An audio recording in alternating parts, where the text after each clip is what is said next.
on the far edge of a sprawling military airfield, where the concrete stretched endlessly beneath a sky streaked with early morning contrails and the constant roar of engines never truly stopped. An old man worked in near silence while the base woke itself into motion.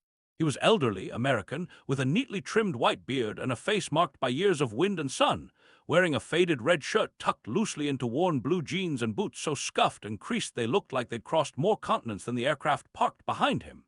His job was simple on paper: maintenance support, cleanup, assisting where needed. But the way he moved suggested something deeper. Deliberate steps, steady hands, eyes always scanning without appearing curious. He spoke to no one unless spoken to, nodded instead of answered, listened more than he talked. To most of the young airmen rushing past him in crisp uniforms and reflective sunglasses, he barely existed. And for a while that was fine, until a group of newly assigned crew trainees, buzzing with confidence and fueled by the belief that volume equaled authority, noticed just how quiet he was. Started with jokes tossed casually between them as they leaned against ground equipment near the runway, watching the old man sweep debris away from a taxi line. "Does that guy even talk?" one airman laughed, sipping from an energy drink. "Man's quieter than a dead radio," another snorted. "Probably forgot how. Happens when you get that old." Their laughter bounced across the tarmac, swallowed and reshaped by the open space, but the old man heard it anyway. He always did. He just didn't react. That lack of response made them bolder. One of them raised his voice deliberately. "Hey, SIR, or whoever you are," he called, exaggerating the word "sir" into mock respect. "You sweepin' for sound effects or just practicing silence?" More laughter followed. The old man paused, adjusted his grip on the broom, and continued working without looking up. That should have ended it. Instead, it became entertainment. "Bet he's one of those guys who says he used to be somebody," another airman said. "Yeah," someone added, "silent types always got imaginary war stories." The old man's face didn't change, but something behind his eyes shifted: memory, not anger. He had learned long ago that silence was safer than explanations, that words often made things worse. He kept sweeping. A jet engine spooled nearby, the sound rising like a warning, but the group didn't notice. They were focused on him now. One airman stepped closer, clapping his hands loudly near the old man's ear. "Nothing! Not even a grunt," he mocked. The old man straightened slowly and finally spoke, his voice low and calm, barely louder than the wind. "You boys should focus on your work." That was it. One sentence, no lecture, no threat. The reaction was immediate and ugly. "Oh, look," the airman laughed, "he does talk." Another added, "Careful, guys, we got ourselves a philosopher." The old man said nothing else. He turned back to sweeping, his silence returning heavier than before, and that was when the stakes began to form, quietly, invisibly.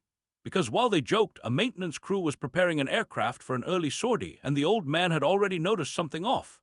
A subtle imbalance in sound, a vibration too soft for instruments to flag, a rhythm that didn't belong. He glanced toward the aircraft, listening, not with equipment, but with experience etched into instinct. The young airmen kept laughing, unaware that the quiet man they were mocking had gone still for a reason, unaware that the airfield was seconds away from needing his silence more than their noise. Keep listening. And which city are you listening from? And if you enjoy the story, please subscribe for more. The old man's single sentence, "Focus on your work," should have been a warning sign, but to the trainees it became a challenge, a spark thrown into a puddle of pride that hissed instead of dying. They watched him sweep along the taxi line as ground crews hustled around a fighter parked with panels open, ladders set, cones placed, and a tow bar resting nearby like a sleeping spear, and the trainees decided the quiet man was today's entertainment. One of them followed a few paces behind, exaggerating his steps to mimic the old man's calm rhythm, while another whispered loudly, "Look at him, like he's some kind of monk." A third snickered, "Maybe he took a vow of silence, 'cause nobody cares what he says." The old man didn't turn, didn't argue, didn't glance back. He kept sweeping small shards of gravel and rubber away from the painted line, the broom's rasp steady against concrete, his face composed as if he'd learned not to waste reactions on boys who hadn't earned their confidence yet. That restraint only emboldened them, and soon the jokes turned into interference.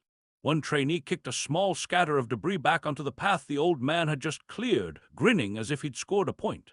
"There you go," he said. "Gave you something to do." Another stepped closer to the edge of the safety zone, pointing toward the aircraft where the maintenance team was prepping for engine checks. "Hey, Silent Sam," he called, giving the old man a nickname with a laugh. "You gonna tell that jet to be quiet too?" The old man finally stopped sweeping for a heartbeat, not because of the insult, but because the engine's auxiliary whine had shifted into a pitch that didn't sit right in the back of his skull. He tilted his head slightly, listening the way a man listens for footsteps outside a door at night. The trainees saw the pause and mistook it for weakness, like they'd finally gotten under his skin.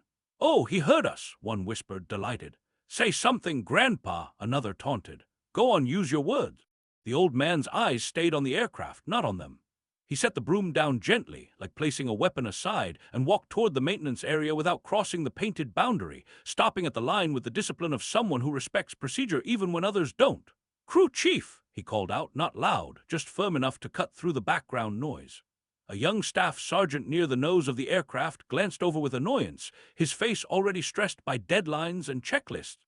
"What?" he barked. The old man pointed with two fingers, controlled. "That startup's not clean," he said. "You've got a vibration you're about to chase the hard way." The staff sergeant frowned like he'd been challenged by a stranger. "Diagnostics are fine," he snapped. "We're running standard checks." The old man didn't argue. "Run them again," he said, "and listen this time."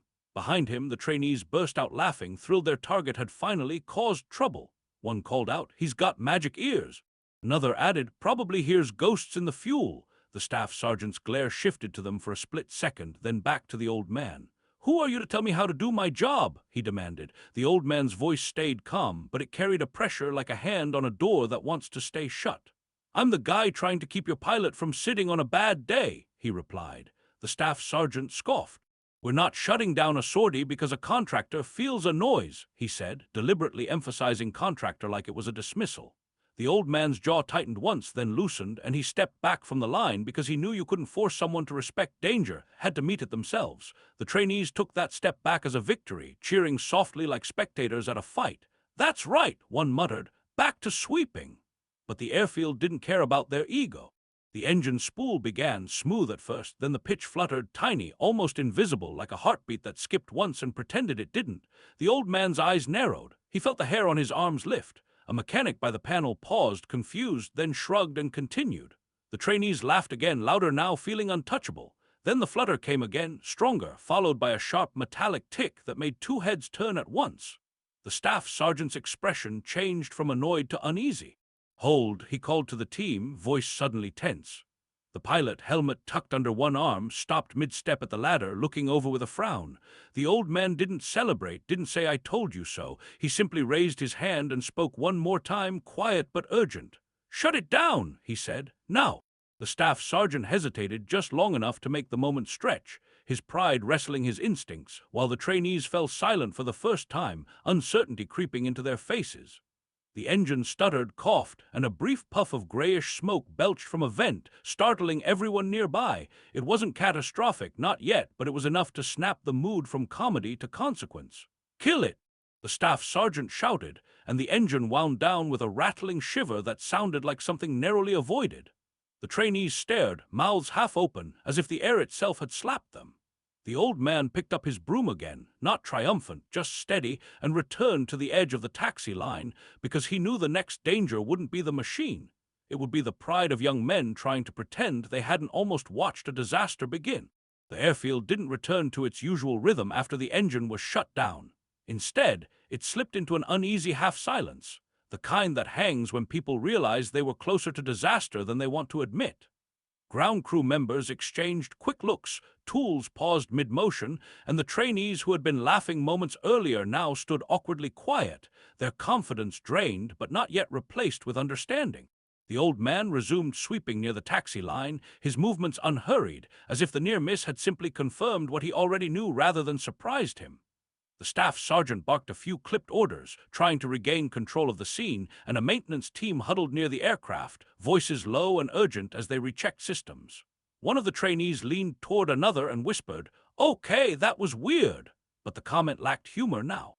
The pilot, helmet still under his arm, stared at the aircraft with a furrowed brow, then glanced toward the old man, curiosity beginning to replace irritation. Before anyone could speak further, the distant sound of approaching vehicles rolled across the concrete, measured, deliberate, unmistakably official. Heads turned instinctively. A pair of staff cars moved onto the edge of the airfield, escort lights flashing briefly before shutting off. The chatter died completely. Even the wind seemed to pause as doors opened and a small group of senior officers stepped out, their posture alone enough to tighten every spine within sight. At the center was a general, older, composed, his uniform immaculate without being flashy, walking with the confidence of someone who didn't need to announce authority because it followed him naturally. He took in the scene with a quick, practiced scan, eyes moving from the grounded aircraft to the uneasy maintenance crew, then stopping abruptly when they reached the edge of the taxi line. His gaze locked onto the old man. He slowed, one step, then another. The aides behind him noticed and fell silent, unsure why their commander had stopped walking. The general stared openly now, recognition flickering across his face like a long-forgotten signal flare. "No," he murmured, barely audible. The old man sensed it before he heard it. He lifted his head and met the general's eyes, and for a split second the years between them collapsed into something unspoken and heavy. The general's expression shifted from confusion to certainty, from authority to something closer to reverence, and he stopped directly in front of the old man. Around them, the airfield felt like it had been vacuum-sealed, every sound dampened by anticipation. The trainees swallowed hard, whispering, "Why is he staring at him?" The general took a breath, steadying himself, then spoke in a tone that carried across the concrete without effort. "I thought you disappeared," he said quietly. The old man inclined his head slightly. "I tried," he replied. "That was all, but it was enough." The general's jaw tightened, eyes shining with something dangerously close to emotion before discipline locked it down. He glanced toward the aircraft, then back to the old man. "Was it you?" he asked. The old man nodded once.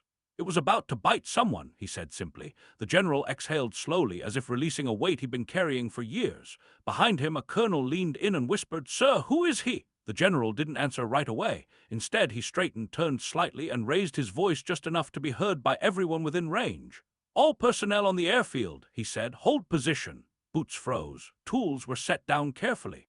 The trainees felt a cold knot form in their stomachs. This wasn't a reprimand. They'd heard those before. This was something else.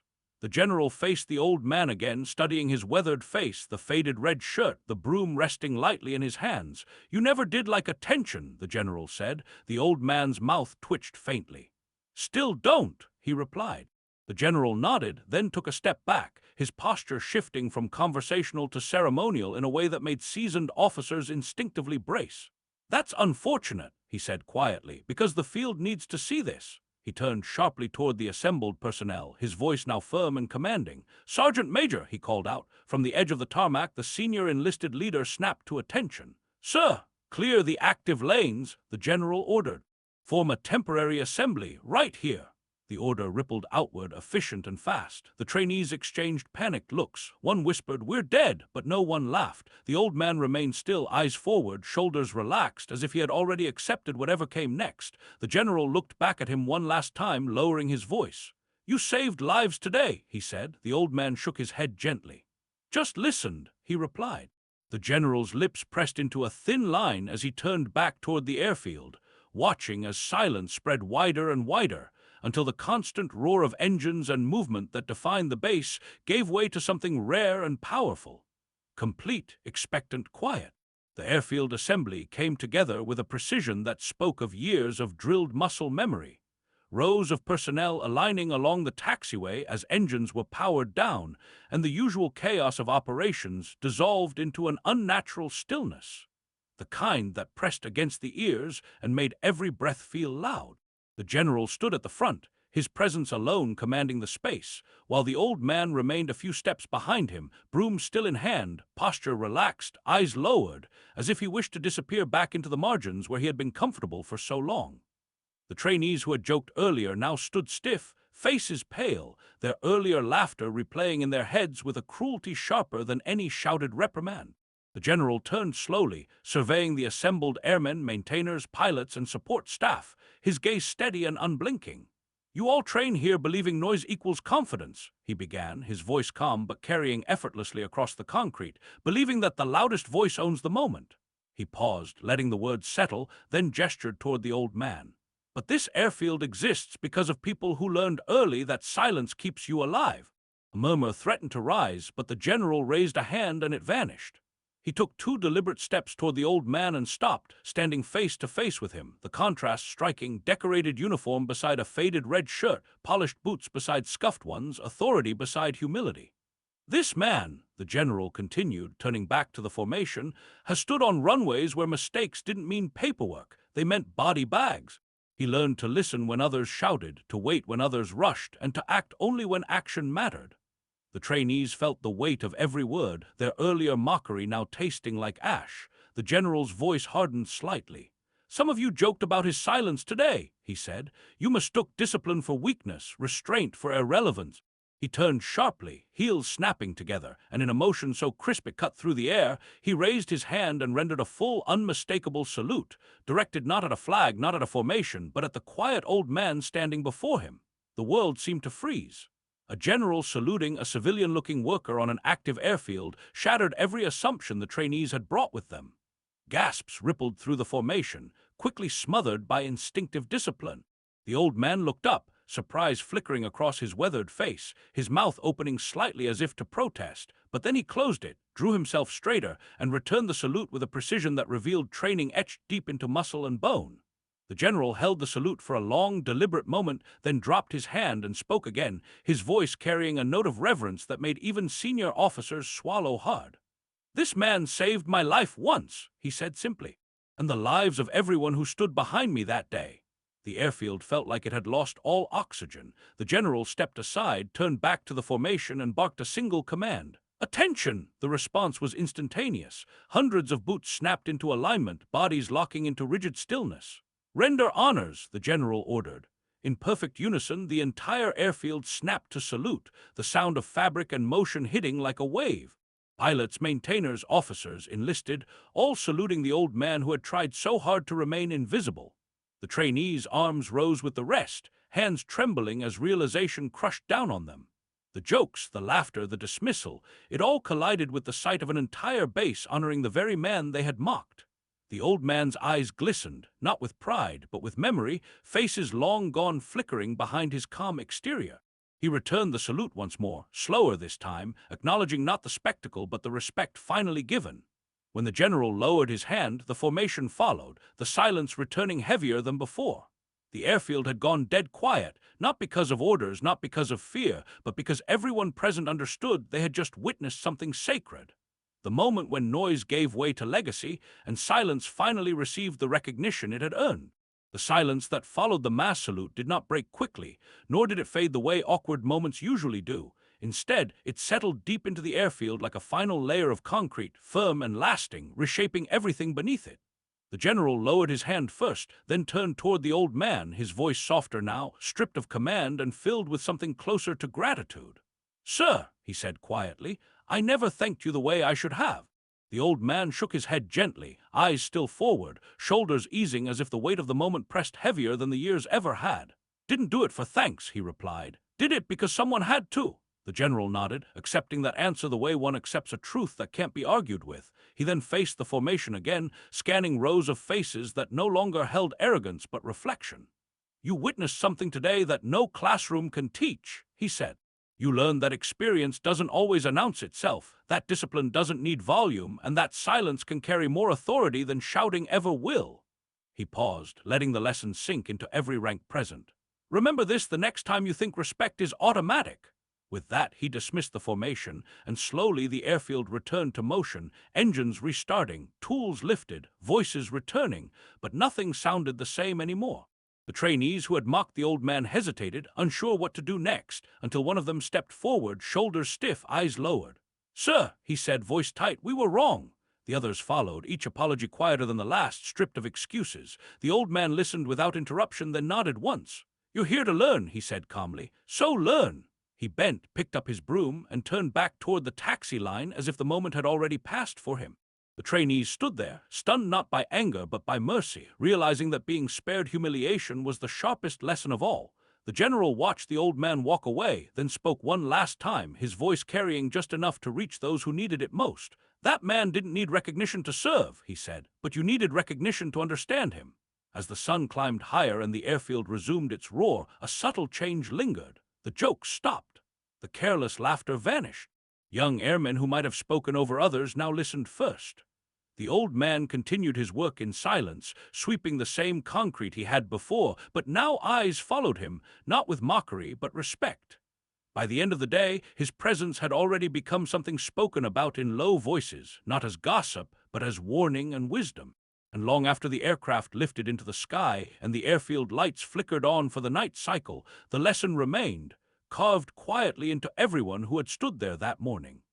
Some men carry their service not in words or medals, but in restraint, and when silence finally demands attention, the wisest thing a base can do is listen.